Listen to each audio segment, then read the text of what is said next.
সকালবেলা ঘুম থেকে উঠে বেরিয়ে পড়লাম জিমে যাওয়ার উদ্দেশ্যে। তো সবাইকে গুড মর্নিং। সবাই কেমন আছো? পৌঁছে গেলাম জিমে এসে ওয়ার্কআউট করতে শুরু করে দিলাম।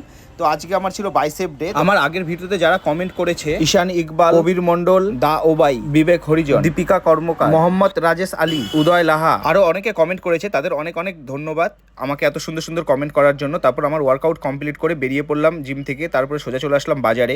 এইসব মাছগুলো দিন দিন হারিয়ে যাচ্ছে, দেখাই যায় না বাজারে সচরাচর মাছগুলো, খুব মূল্যবান হয়ে গেছে এখন। তোমরা কি কেউ বলতে পারবে এটা কি মাছ? যদি চিনতে পারো তো অবশ্যই কমেন্ট করে জানাবে। তারপরে একটু মাছ বাজারটা ঘুরে নিলাম। ঘুরে নেওয়ার পরে এই মাছগুলো একটু দেখছিলাম। দেখার পরে সকালবেলা ঘুরতে খুব ভালো লাগে মাছ বাজার, কিন্তু কোনো মাছ কিনিনি।